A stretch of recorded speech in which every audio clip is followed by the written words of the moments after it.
Merhabalar, Aysel'in Yemekleri YouTube kanalımıza hoş geldiniz. Bugün sizler için yapımı oldukça pratik, bir o kadar da lezzetli kahvaltılık tarif peynir topları hazırlayacağız. İhtiyacımız olan bir kase top peyniri yıkadık, suyu süzüldü. Üzerine bir çay kaşığı pul biber, bir çay kaşığı kekik, yarım çay kaşığı kadar nane kurusu, bir diş dövülmüş sarımsak, 6-7 tane yıkayıp doğradığımız kuru domates, zeytinyağı gezdirelim ve bir çay kaşığı kırmızı toz biber ekleyip karıştırıyoruz. Malzemeleri açıklama kısmına yazarız. Kanalımıza abone olmayı, beğenmeyi, kaydetmeyi ve yorum yapmayı unutmayın. Bizi nereden izliyorsunuz? Yorumlara yazarsanız bizler de öğrenmiş oluruz. Yurt içi ve yurt dışı herkese selamlar gönderiyoruz.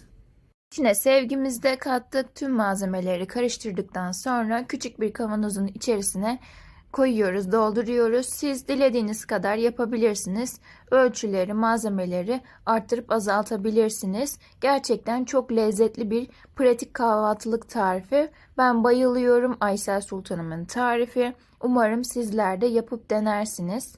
Üzerine kalan zeytinyağını ve biraz daha zeytinyağı gezdiriyorum. Ben biraz zeytinyağlı seviyorum, böyle ekmeği bandırıp da yemeyi. Kuru domatesli olduğu için çok lezzetli oluyor. Aroması, sarımsak da çok güzel bir aroma veriyor. Bir gece dinlendirdikten sonra ertesi gün kahvaltıda tüketebiliriz artık. Bu şekilde sunum yapmayı tercih ettik. Bizlere afiyet, sizlere fikir olsun inşallah. Domatesle harika oluyor. Top peyniriniz yoksa yağlı, böyle ezilecek bir peynirden de yapabilirsiniz. Yani onu ezip top top yapıp yuvarlayıp elinizle yine aynı şekilde baharatları bulayıp zeytinyağıyla karıştırabilirsiniz, kavanozlayabilirsiniz. Ama kuru domates çok yakışıyor, mutlaka deneyin derim. Kuru domates salatası yaparken mesela suda bekletiyoruz ya yumuşaması için. Bunda kuru domatesleri direkt yıkayıp toz olur diye yıkadık. Peyniri de öyle. Yıkadıktan sonra doğruyoruz küçük küçük. Yani hiç suda bekletmiyoruz. Zeytinyağında yumuşayacaktır. Domatesli harika oluyor. Şöyle de bir sunum yapmak istedik. Umarım beğenmişsinizdir.